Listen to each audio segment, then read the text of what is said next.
Good morning, colleagues, friends, and family members. Please be seated. Thank you. Thank you. A few years ago, while on a visit to see my aging mother, which unfortunately was to be the last time I saw my mama alive, I experienced something that was to shape my announcement of this morning. On my way from the airport to a friend's place, to avoid a heavy traffic ahead, the taxi driver made his way through an alleyway. We passed by a large refuse dump site brimming with flies and deadly stench. To my horror, I saw women, children, cats, and dogs scavenging for food and whatever they could lay hold of to support life. That such was possible in a country, our nation, endowed with huge natural and other resources, made me shed tears. The taxi driver, noticing how stressed I was, said to me, "Oga, you haven't seen anything yet. This country is hell for the average Nigerian. I wish help can come sooner rather than later." As we connect a main road, I saw a little girl struggling to remain balanced on her feet due to the weight of the merchandise she was hawking.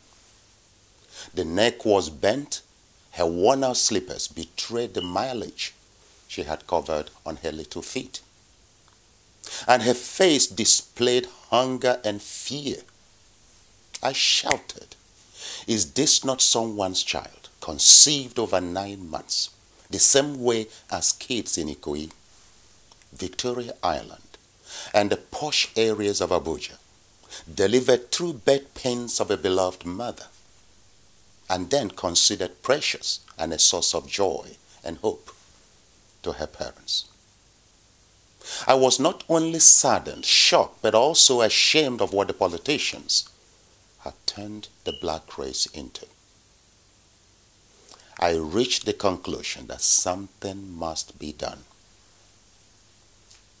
That year, on my way to Singapore on business, I shared a row of first-class cabin seats with a gentleman who introduced himself as the chief executive of KLM.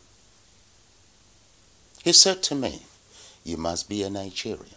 I replied, "You're right, sir. But what made you think so?" "I began my career with the aviation industry in Lagos, Nigeria," he said. "I believe you are destined to liberate your country," he stressed.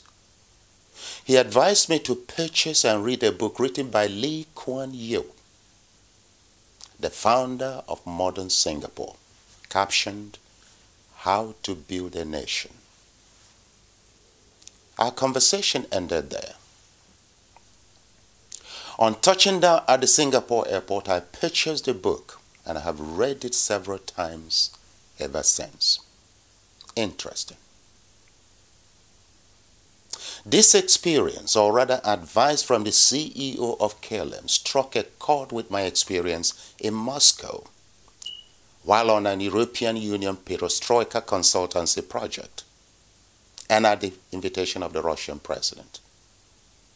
One afternoon, I was kidnapped by the Secret Service and interrogated for almost an hour. You see, I was the only African among experts on that mission. At the end of the interrogation, the chief of the Secret Service impressed on me the need to return to my country and employ my expertise in liberating the nation. In China, while on a consultancy mission on behalf of my institution, I had another experience. At the end of our mission in China, covering different cities, including Beijing, the head of the academic community in Guangzhou and his team entertained us in one of the top restaurants. Everything was perfect. The food, the wine, the Chinese music, the room ambience, but the waiter. She refused to serve me or touch any plate, spoon, or cup I had used because of my color. It did not matter that I was whining and dining with the Chinese top academics and representatives of the Chinese Communist Party.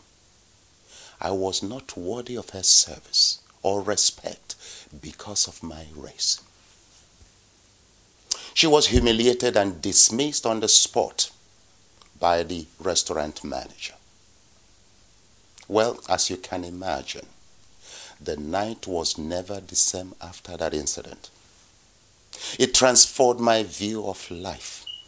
I reached the conclusion that no matter how well read, how rich, how powerful, handsome, or beautiful, one's value in the mind of the world is conditioned by the value placed on one's race and country. So I promised myself and generations to come that I would transform the image of Nigeria and the black race, given the opportunity.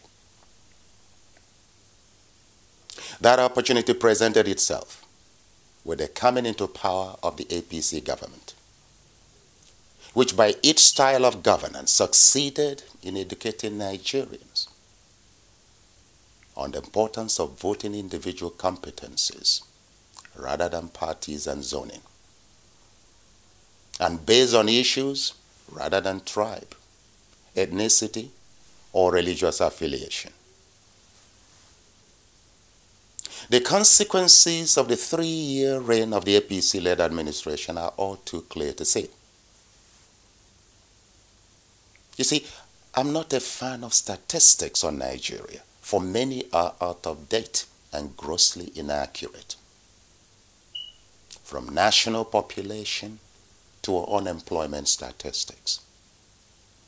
However, there are easily verifiable and observable indicators that reinforce calls for a new approach to our national politics, governance, political system, and leadership. If Nigeria is to remain united, peaceful, prosperous, and progressive. I'll give you some examples. The 2017 Global Competitiveness Rankings by the World Economic Forum scored Nigeria out of 137 countries as follows. Roads quality, 127th.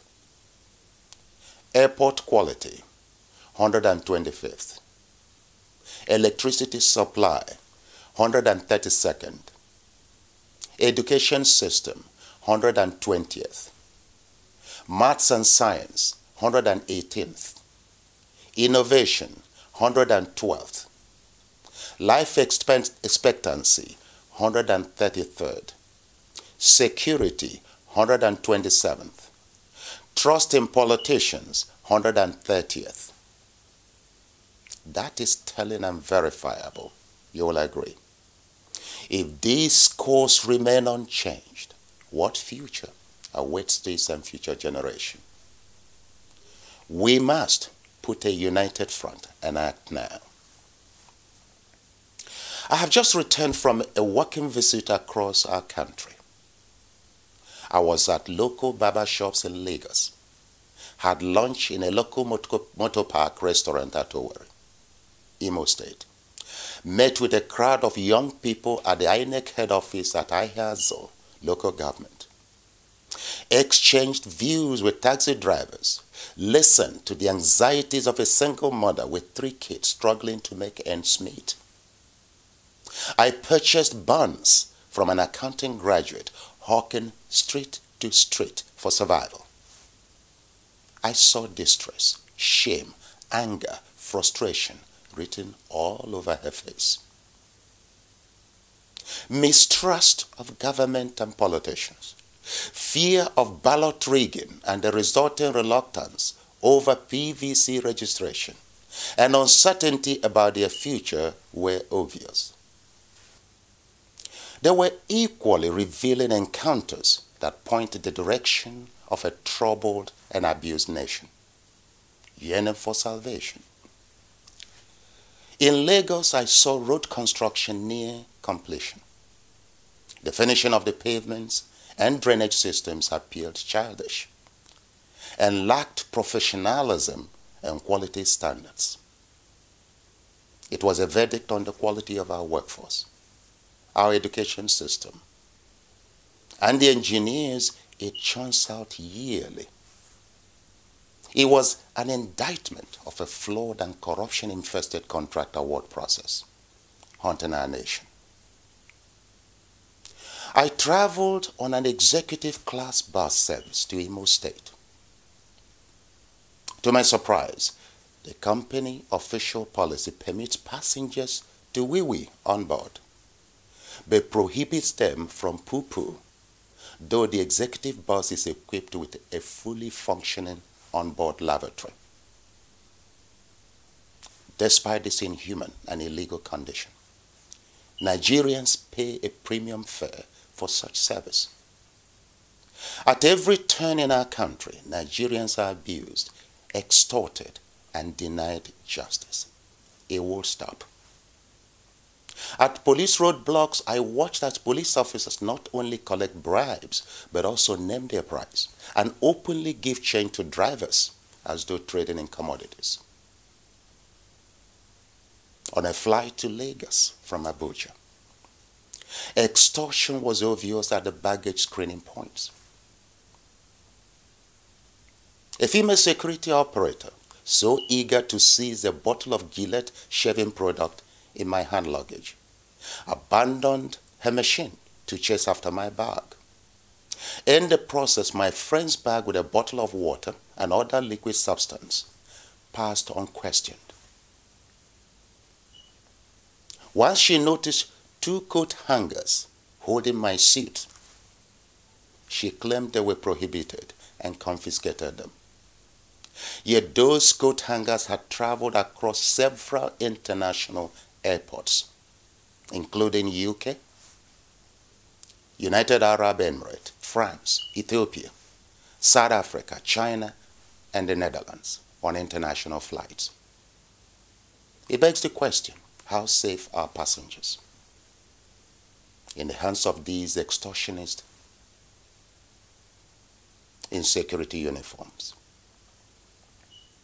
On board the aging aircraft to Lagos, I derived great pleasure and satisfaction from the Nigerian pilot, whom I considered the best in the world based on his skills in handling the aircraft, as well as nervous passengers. Nigerians are good at what they do when well trained and given the opportunity to perform. They are performing miracles across the world, contributing to the progress and economic stability of nations, from UK to the United States. You see, in the end, I reached the conclusion that there is hope for Nigeria, but a lot of hard work is required.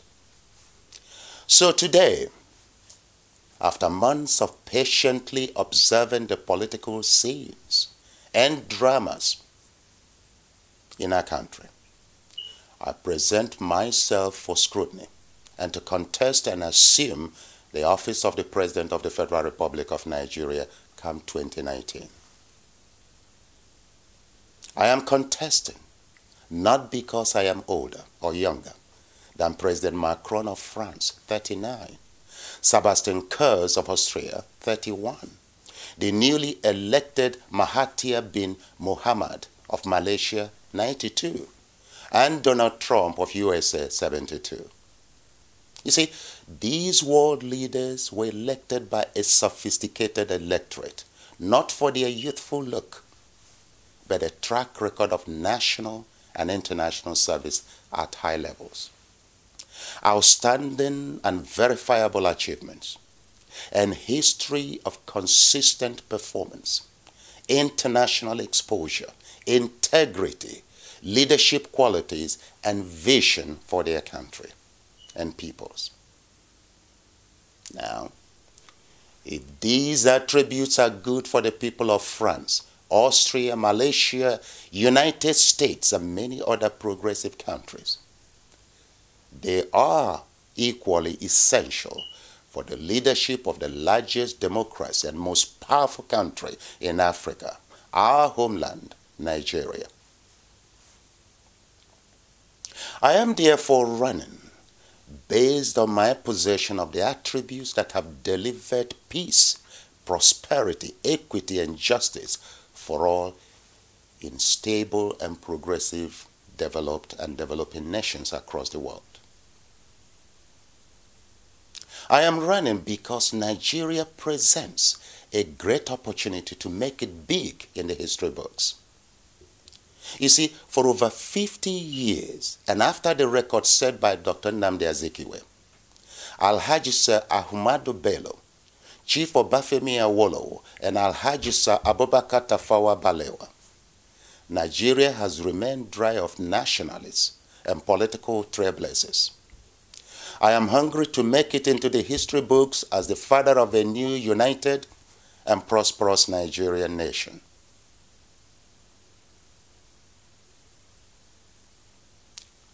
A significant part of politicking is played at the world stage of diplomacy, negotiations, and agreements.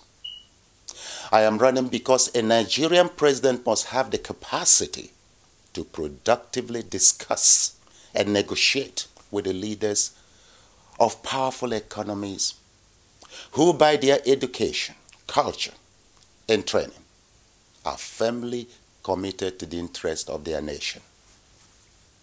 Speak fast, reason fast, come to the table well prepared based on the best intelligence available and surrounded by a team of experts. So you can see why most African leaders return from such summits empty-handed and only with photo opportunities and handshake. I am ready and equipped to make Nigeria and Africa proud at every opportunity, locally and international. I am running because the black race has lagged behind for far too long due to poor, visionless, and incompetent leadership. We must liberate Nigeria as a source of pride and hope for the black race. As President Mandela puts it, the world will not respect Africa until Nigeria earns their respect. I will deliver respect for the black race and uplift the status of future generations. That is my promise. I am running because this nation can no longer liberate itself from within, under the leadership of the recycling politicians who have offered this nation nothing but corruption, greed, poverty, and death. Our country needs experienced and capable citizens based in foreign lands to intervene and halt the slide to total anarchy. I am running because my hands are clean, my conscience clear.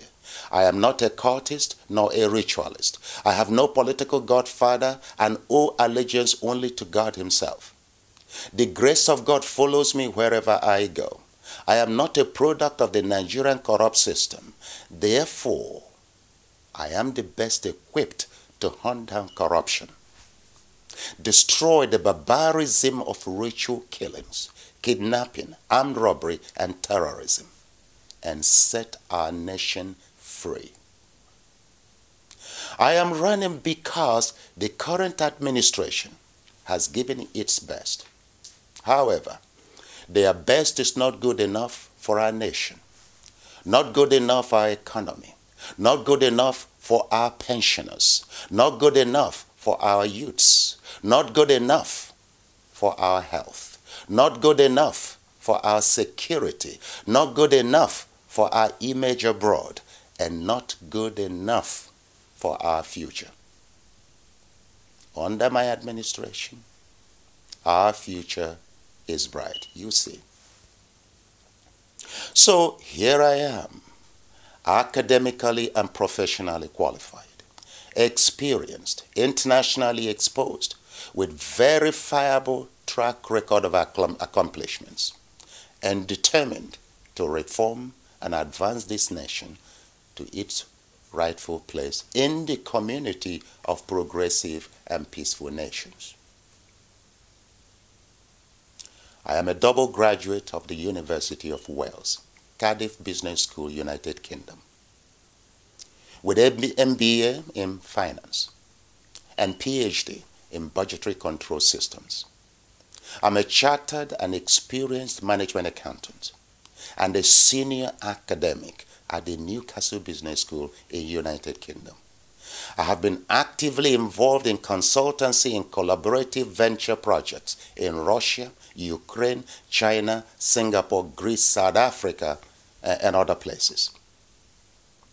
I am one of the principal architects of the most successful postgraduate program in our university and received several awards for excellence in program management and delivery.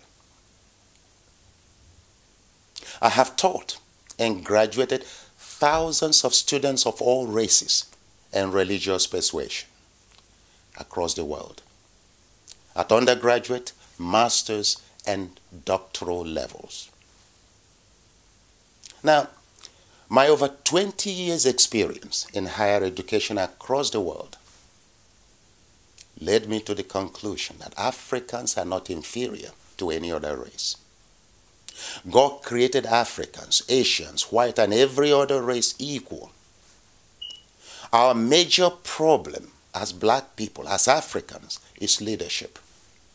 I am in this race to prove the capabilities and ingenuity of the black race. Please join me. Today, I declare my candidacy for the office of the President of the Federal Republic of Nigeria. My administration will be transparent, professional, inclusive, and will tap the skills and professionalism of Nigerians in diaspora and international experts. Security, the economy, education, and health will be given priority. The Nigerian civil service sector, the engine of our national security and progress, will be updated to world standards, thus incorporating the principles of value for money to the taxpayer and total quality management. This is aimed at delivering the following clearly mapped out national vision. Nigeria must rank among the best countries to live, work, and invest in, visit, get world-class education and health care within the next 15 to 20 years. It will be done. My administration will end the politics of hate, selective justice and exclusion, deliberate concentration of power and economic development to privileged regions and cities, and sponsor terrorism against our indigenous peoples. They will be replaced by inclusive governance, lean government, ethical and competent leadership, balanced distribution of national wealth and economic development initiatives, Iron Dome zonal security policies, clearly defined vision, 10 to 20-year development plan, liberty, equity, and justice for everyone in our country. We will do ordinary things extraordinarily well for our nation and peoples. For over 20 years, the people of Europe, Asia, and America trusted me with the education of their children, training of their managers, and representing their institutions internationally, though a foreigner of African origin. You, my homeland, my people, too, can trust me. And trust me with a mandate to transform our nation with the expertise, professionalism, and ethical leadership skills acquired while serving the advanced nations. I will deliver security, prosperity, and all the amenities of modern statehood across our federation. Oversee the restructure of our country for local and global competitiveness within 2 years. Embrace modernization and democracy, but without sacrificing our national identity, cultures, values, our heritage, and our roots. On behalf of our country, I will build a network of friendship with world leaders on equal terms and for mutual benefits, and collaborate with multinationals and reputable international bodies on our own terms. I will open our country to an inflow of foreign investments and experts from across the world for rapid development and delivery of our national vision. We will invest in high-speed internet broadband, build superhighways and rail networks that link our nation, and facilitate trade, research, commerce, and tourism. We will invest in solar and conventional power generation technologies to power our industries and guarantee home comfort. Deadlines will be set and met. We will invest in modern agriculture technologies and practices for food security, job creation, diversification of our economy, and export earnings.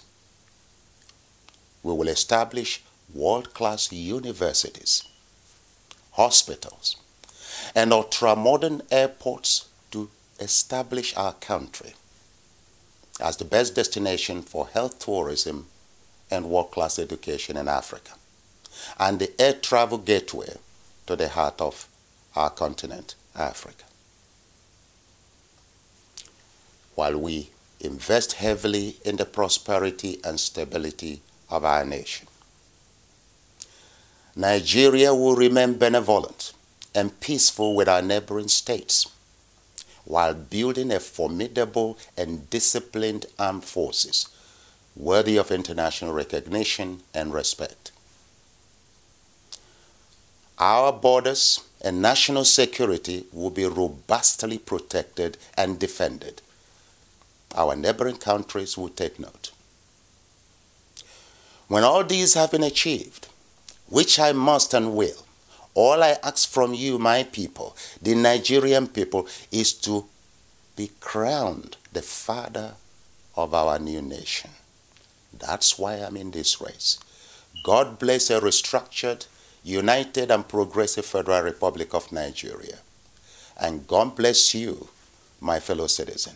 Thank you very much. Thank you very much. Thank you. Thank you. Thank you for coming. Thank you. Thank you. Thank you.